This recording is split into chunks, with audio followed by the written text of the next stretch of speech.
I honestly don't even know where to start. To be real with you, all my misery began on one hell of a dog day afternoon. One of those days where it feels like the sky has turned into stone and is crashing down on your head with nowhere to run. The air was so thick and sticky, it felt like your lungs were breathing in tar instead of oxygen.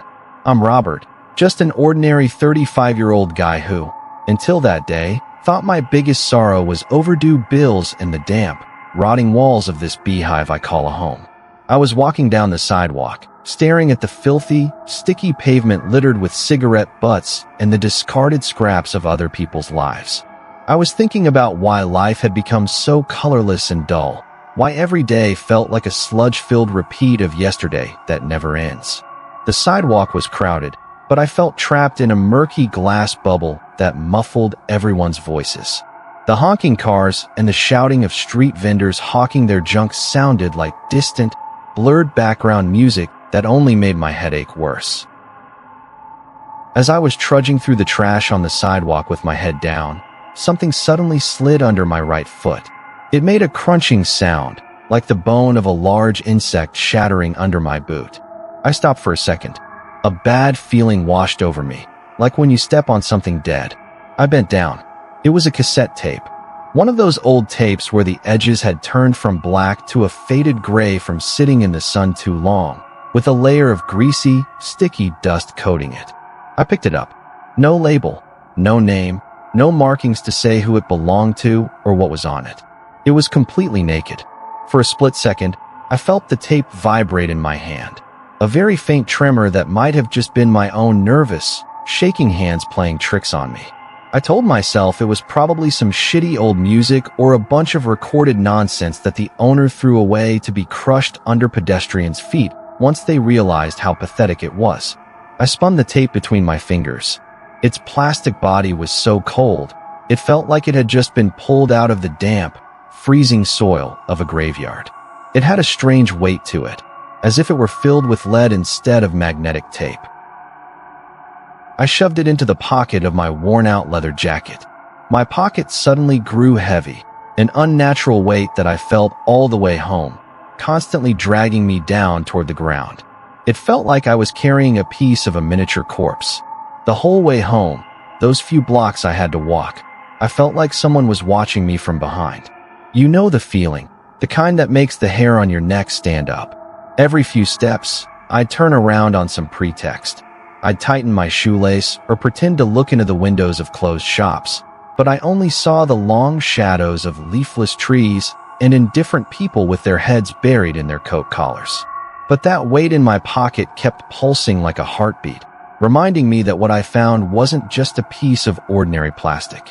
It was as if the tape was talking to me from inside my pocket, a high-pitched, unintelligible whisper that echoed inside my skull and clawed at my nerves. The smell of the old tape, rotting plastic mixed with the stench of street sludge, stayed in my nostrils the whole way. It felt like I was carrying a foul, putrid secret home that was destined to drag my entire life into the gutter. I reached the door of my godforsaken home. My hand was shaking so hard that the key got stuck 3 times in the cement steps, and each time the metallic clink sounded like a sledgehammer in my brain in that twilight silence. When the door finally opened, the smell of staleness and loneliness that was always normal to me hit my face differently this time. It was as if someone had been there before me, leaving behind the sharp, bitter scent of a stranger, a smell like an old corpse. The house was dark, and I didn't even reach for the light switch. In that dim twilight, I took out the tape and placed it on the wooden dining table, which was covered in tea stains and cigarette burns. The tape gleamed like a small tombstone in the middle of the table. I went into the kitchen, put the kettle on the stove, and turned the flame all the way up just to have some sound in that heavy silence. The tick-tick-tick of the gas igniter echoed in the room like it was announcing a bomb's countdown. I needed to calm down, but my eyes kept darting back through the half-open kitchen door toward that cursed tape. It was as if those 2 holes in the middle were like 2 black, hollow eyes staring at me from the darkness of the living room, waiting for me to take the first step toward my destruction. I went over to that old tape recorder in the corner of the room, hidden under piles of folders and waste paper on a rickety side table. This recorder was a relic from my college days, back when I still thought I was going to be someone important, not a lonely loser in a damp apartment. I wiped the thick dust off its plastic body with my jacket sleeve, and a cloud of dust rose into the air, dancing like tiny ghosts in the weak street lamp light coming through the window. I picked up the tape. I turned one of the small gears with my thumb to tighten the brown film. The touch of that magnetic tape felt like touching the cold skin of a reptile. A goddamn miserable sense of curiosity was eating at my brain like a maggot. I pressed the eject button. The deck opened with a metallic groan and the screech of rusted springs. I placed the tape inside with strange caution, as if I were loading a time bomb, and snapped it shut with a firm press. Click. That sound in the absolute silence felt like a cage door locking behind me. I placed my finger on the play button. I paused for a second. The room grew so quiet it felt like the very air molecules had stopped moving to see what kind of mistake I was about to make. A weak, logical voice in the back of my mind screamed, "Robert, take this tape out right now and crush it. Throw it in the trash." But human curiosity is always stronger than fear, especially when you have nothing left to lose. I pressed the button. At first, there was only a hiss and static coming out of the old speakers, a persistent, irritating sound like thousands of roaches flapping their wings at once or someone walking on hot sand. Then, suddenly, that voice played. A voice that would haunt my nightmares for the rest of my life, which I now know was very short. It was a deep, gravelly, and terrifying voice, as if the person's vocal cords had been scraped with a metal rasp. A voice that seemed to come not from a mouth, but from the depths of a wet, dark grave. The man began to speak. His tone was as if he were sharing a forbidden secret with sickly pleasure. But the strangest part was that he seemed to be talking to me, specifically to me, Robert, sitting there all alone. He said, "I'm glad you found it, Robert. Yeah, I'm talking to you, kid. Specifically to you, who's sitting there now with wide eyes and frozen hands, staring at this piece of junk recorder. Did you think it was an accident that you spotted this tape on that gutter-filled street? Did you think it was luck that your foot slipped on it? No, Robert. In this filthy world we crawl in, nothing is an accident. I've been watching you through these tapes for a long time. The stench of your loneliness, the smell of the despair in that wretched apartment of yours, reached all the way here, into the depths of these magnetic strands, and tempted me to choose you." I froze. My entire body turned so cold it felt like the blood in my veins had turned into liquid nitrogen. He said my name. How is it possible for a dusty old tape to know my name? The tape is 20 or 30 years old, but I'm hearing it right now. The man continued, his voice sounding like he was whispering in my ear, making the hair on my neck stand up. He said he had a list of people whose filthy expiration dates had arrived, and he was the executioner. He said, "I'll tell you how the world ends for each of these people. I'm the director of scenes that no healthy eye should ever see, but you, Robert, you are my special spectator. You are going to witness the glory of death. First of all, let me tell you about Michael. 30-year-old Michael. A wishful thinker who thinks he still has plenty of time. He's at home right now, lounging on the couch, thinking about his future. But he has no idea I have a hot gift for him. Michael is going to burn horribly. I've struck the first spark. Go, Robert, go to 7th Street, Pine Dead End, house number 9. Go and see how the fire curls his skin like paper. If you don't go, don't doubt that the next person on this list is you, burning in your own home." When he said the address, it felt like a bucket of ice water was poured over my head. 7th Street, Pine Dead End. I knew that place. It was barely 10 minutes away from my beehive. My hand shook as I hit the stop button. The silence in the house suddenly grew heavier, so much so that I could hear my heart beating in my throat. The kettle was whistling, a continuous, maddening whistle that seemed to be commanding me. Go, go, go. I told myself this was a joke, a sick hidden camera prank they were playing on me. But that voice, the voice that had called my name, was no joke. The smell of loneliness and death that had wafted out of the speakers was more real than anything I had ever felt. I grabbed my coat, snatched the car keys off the counter, and bolted out. I ran down the stairs 2 at a time. In the alley, the air was such that it felt like the ground was exhaling cold steam. I got into my clunker and cranked it. The car vibrated as if it also knew we were heading into the heart of a nightmare.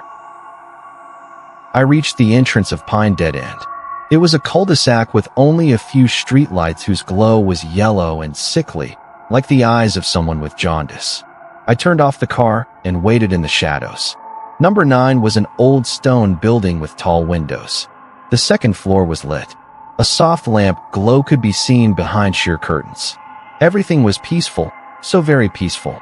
I said to myself, "Robert, you're a complete idiot. Why are you sitting here?" I wanted to start the car and leave, but suddenly I saw the light in the room flicker. At first, I thought it was Michael's shadow, but the light suddenly changed color.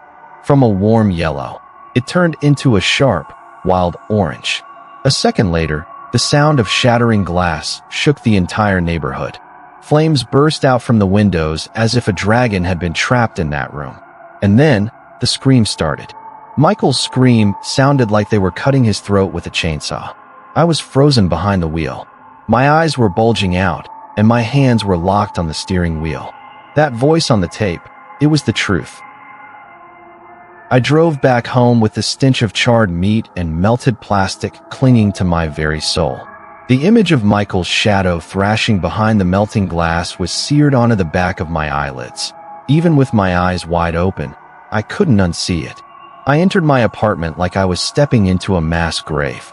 The tape recorder was still there, its mouth hanging open, waiting for me to fill it with more filth.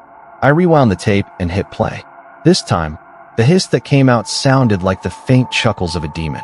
The man started again, his voice now sounding as though he were savoring a glass of aged wine. "Welcome back, my witness. Did you see how beautifully he burned? Did you see him glowing like a torch in the darkness of that alley? Michael is at peace now, but my list is still long. Next is James, 30-year-old James, a religious man who thinks prayer can stop destiny. I've planted a black seed in his head, Robert, a toxic thought eating his brain like a maggot. I told him the noose is the only shortcut to heaven. Go to the abandoned warehouse number 4 on Mine Road. Go and see how his faith buckles under the weight of a thick rope." I set off toward Mine Road.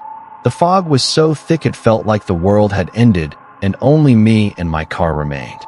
The road was full of potholes, and every time the car jolted, I felt the tape in my pocket smirking at me. I reached the warehouse, a massive, rusted shed that smelled of rotting iron and isolation. I slipped through the half-open door. It was dark, with only a sliver of light from a hole in the roof hitting the floor. I saw James. He was standing on an iron barrel in the center of the shed. He was adjusting the rope around his neck as if he were tightening a tie for his wedding night. His face was drenched in sweat, and his lips were trembling as if he were muttering a satanic hymn. I wanted to scream, "James, don't," but the voice froze in my throat. James turned his head and stared right at the dark corner where I was hiding. He gave a terrifying smile, the kind you only see on the face of the insane, and then he kicked the barrel away. The sound of his neck vertebrae snapping echoed through the silent warehouse like a dry branch breaking. His legs thrashed in the air as if he were walking on nothingness. I just watched, feeling a piece of my soul hang from the ceiling along with James. I was losing my mind. I wasn't the old Robert anymore. I was a piece of walking meat controlled by the tape like a puppet. When I put the tape back in, the man's voice marched straight into my brain. "James has taken flight, hasn't he? Now it's time for a romantic performance. Susan, 30-year-old Susan.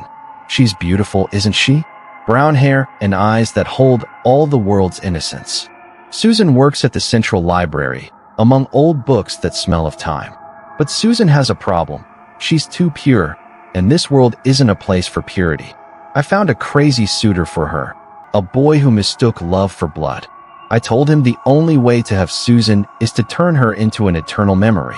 Tonight, at 11, when Susan comes out the back door of the library. Go, Robert. Go and watch how love turns into a brutal slaughter.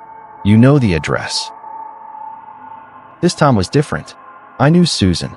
I had talked to her once in that library. When she handed me the book, her smile made me forget all the world's pain for a moment. I couldn't let her die. She shouldn't die. I reached the library at 11:15. The air was cold with a strange bite. I hid in the shadows of the trees. The back door opened, and Susan came out in her cream-colored coat. She walked with such grace, like an angel stepping on muddy ground. Suddenly, a shadow crawled out from behind the trash bins, a tall man in a dark overcoat. His hand was in his pocket. Susan didn't notice. The man approached her. I wanted to run. I wanted to scream, but an invisible force nailed me to the ground. The man pulled out a knife. The weak moonlight danced on the cold blade. Susan turned, and before she could even scream, the knife plunged into her throat. Blood sprayed onto the dirty snow by the roadside like a bucket of pomegranate juice. I just watched. The man stabbed Susan's body with such madness. It was as if he were taking revenge on all of history through that innocent girl. When he was done, Susan lay on the ground like a lifeless piece of meat, her eyes staring at the black sky. I returned home with my hands so red it looked like I had held the knife myself. The smell of Susan's blood filled my senses. I played the tape. The man's voice was exploding with rage this time. "Filthy Robert, you think I don't know? You tried to save her. You looked at my Susan with your lecherous eyes. You broke the rules of the game. You were supposed to be just a spectator, but you wanted to be a hero. Heroes die first on my list. Now it's not about the others anymore. Now it's your turn, Robert. You are a dangerous witness now. Susan's killer, that crazy boy, he knows who you are now." I told him. Robert saw everything. "He's behind your door right now, Robert. Do you hear his shallow breaths through the crack of the door? Do you hear the sound of his bloody knife scraping the floor? Tonight, your tape will be recorded." My whole body began to shake. A knock came at the door, calm and rhythmic. Knock, knock, knock. It sounded like he was rapping on the wood with his knuckle bone. I ripped the tape out of the recorder. I squeezed it with such mania that it cut my hand, but it finally shattered. The magnetic film spilled onto the floor like a river of sludge. I took my lighter and held it underneath. Purple and green flames rose, and a sharp chemical stench filled the room.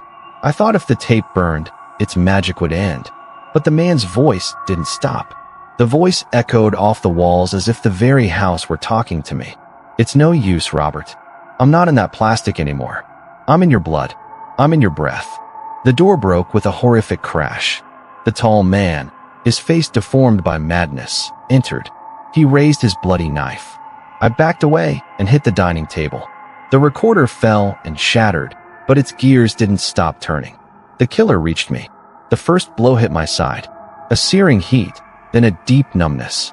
I fell onto the cold floor. I lay there on the floor, watching my own blood mingle with the charred ashes of the burnt tape. The killer towered over me, his long shadow devouring my entire field of vision. The second strike landed deep in my chest. I felt my lungs filling with blood, a warm, drowning sensation. I wheezed, the sound of my breath rattling like I was speaking the language of the dead. But after the third blow, the killer stopped. He dropped his knife next to my half-dead body. From his overcoat pocket, he pulled out a brand new, stark white cassette tape. He placed it into my shattered recorder with such delicate precision. It was as if he were tucking a newborn into a cradle. He pressed the red record button. The small red light blinked in the darkness of the room like the eye of Satan itself, staring at my final throes. The killer began to speak, but the voice coming out of his mouth wasn't his own. It was that deep, gravelly voice of the old man, now erupting from the throat of this mad youth. He turned toward the microphone and said, "I'm glad you found it, Tom. Yeah, I'm talking to you." And he began giving the address of the next victim. I finally understood how these tapes multiplied. Every victim creates the next killer, and every killer records the new tape. I was ending, but my terror, my pain, and the sound of my final gasps were being etched onto that white tape for another Robert, on another dog day sidewalk, to find. My soul was being pulled layer by layer into those magnetic strands. The last thing I felt was the stale smell of the tape, and the last thing I heard was the tick-tick of the new tape spinning. My world went black, but the game of the tape had only just begun for Tom. But darkness wasn't the end. I felt myself being pulled through a narrow, dark tunnel where the walls were made of that same brown magnetic film. The voices of thousands of people echoed in my ears. Michael's screams, James's weeping, and Susan's whispers. I no longer had a body. I had become part of a frequency, a sinister frequency that moved through the tapes. I felt myself oozing out of the tape recorder and flowing into the killer's veins. The old man's voice and I were one now. I had become the very voice I feared. The killer, who was now my new vessel, stepped out of the house. It was raining, washing the blood off his hands. I looked at my hands. No, I looked at his hands. How strong they were, how ready to kill. It was a strange sensation, a mixture of absolute hatred and a kind of feral pleasure. We headed toward another neighborhood, a place where red and blue neon lights danced in the puddles of water. The killer stood in front of a chic apartment. I whispered in his head, "Tom, it's Richard's turn. 30-year-old Richard. He thinks he can buy everything with his money, even death. Go show him that a knife blade has no price." Tom listened to my words as if I were speaking divine revelation. He climbed the fire escape. I saw through his eyes. Richard was sitting at his desk, tinkering with his laptop. His room smelled of expensive cologne and coffee. Tom burst the window open with one swift move. Richard turned, but before he could say a single word, Tom plunged the knife into his throat. Blood sprayed onto the laptop screen, turning the keys on the keyboard red. Richard thrashed as if he were typing in thin air. I laughed through Tom's throat, a deep, gravelly laugh that shook the whole room. Days passed, and Tom and I had become a perfect killing machine. I dictated the list, and he executed it. But one night, something unexpected happened. Tom was about to find the next tape when he saw his own face in a shop window. His own photo, with the words "Fugitive Killer, Dangerous" written underneath. Tom trembled for a moment. His will began to resist. I felt him trying to push me out of his head. He screamed, "Get out! Who are you? I don't want to kill." But I had rooted myself so deeply into his gray matter that the more he struggled, the more I squeezed. I told him, "You no longer exist, Tom. You're just a tool. You're a piece of plastic I'm recording on.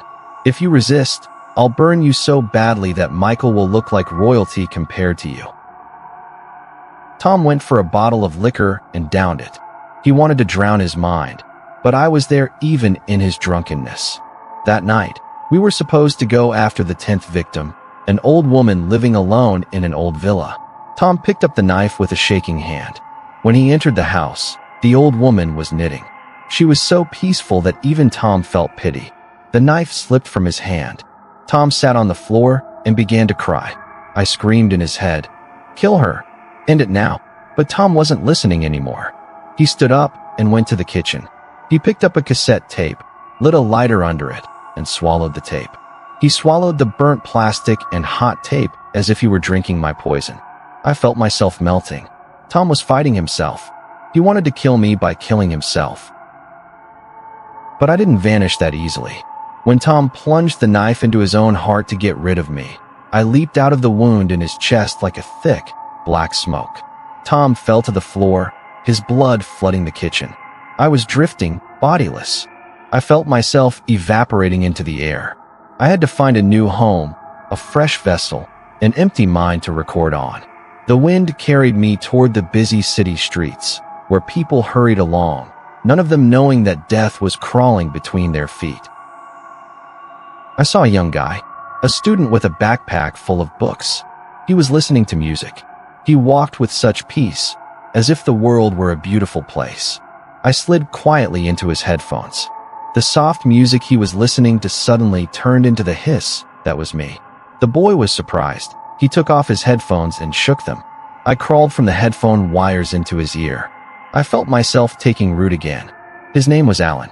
22-year-old Alan. Alan's mind was so white and clean that recording the new list on it was a different kind of pleasure. I told him, "Hello, Alan. I'm glad you heard me." Alan was so terrified he stopped in the middle of the street and started screaming. But no one heard his voice. To everyone else, he was just a young guy talking to himself. But to me, he was a fresh, high-quality tape on which I was going to write the longest list in history. Alan tried to fight me. He went to a psychiatrist, took pills, prayed. But the pills only made me groggy. They didn't destroy me. I told him, "Alan, these drugs only increase the tape's noise, but the original voice is me." One night, Alan decided to throw himself off a bridge. I paralyzed his leg muscles so he couldn't move. I told him, "You belong to me, Alan. You must stay with me until the end of this tape." I started the new list. This time my goal wasn't just people. I wanted to drown the whole city in this sinister frequency. I told Alan to go to the city's radio station. Alan entered the station with a hunting rifle. He shot everyone and sat behind the broadcast desk himself. I poured out of his vocal cords so that my voice was broadcast on all the car radios, homes, and shops in the city. Every person in the city heard their name at once. Miriam, Ali, Reza, all of you are on my list. The city spiraled out of control in an instant. Out of fear of hearing their names, people started killing each other. Everyone thought if they killed the next person, they would be saved. The city had become a giant cassette tape being recorded with the blood of its people. I looked down from up there, from the radio transmitters, at this mass slaughter and felt that I had finally reached the final 6,000 words. 6,000 words, each of which was the name of a victim. Now there was no sound left in the city, only the hiss playing from broken radios. Alan was dead behind the radio desk, but I was still there. I had become silence itself, the silence that comes after a bloody storm. I looked at the streets. They were full of corpses, each with a cassette tape in their hand. I had achieved my goal. I had turned the whole city into a massive archive of death. But suddenly, I heard a new sound, the sound of a child's footsteps. A little girl walking among the corpses, an old doll in her hand. She had no radio, no tape, nothing. She was just crying. I went toward her. I wanted to whisper in her ear, but she had no ears. She was deaf. I couldn't record on her mind. The little girl sat next to Alan's body and picked up the small radio on the table. She couldn't hear the sound, but she felt the device's vibration. She hugged the radio tightly. I felt my vibration being absorbed into that girl's body. That little girl, with her silence, was suffocating me. I, who was made of sound, was nothing in front of someone who heard nothing. Bit by bit, I felt myself evaporating. All those 6,000 words, all that blood in those tapes, were drowning in the innocence of that silence. My final frequency grew so weak that I couldn't even hear myself anymore. And that was how the story of the tape ended forever with an absolute silence. Or perhaps, it waited for a new pair of ears to one day, somewhere else, turn it on.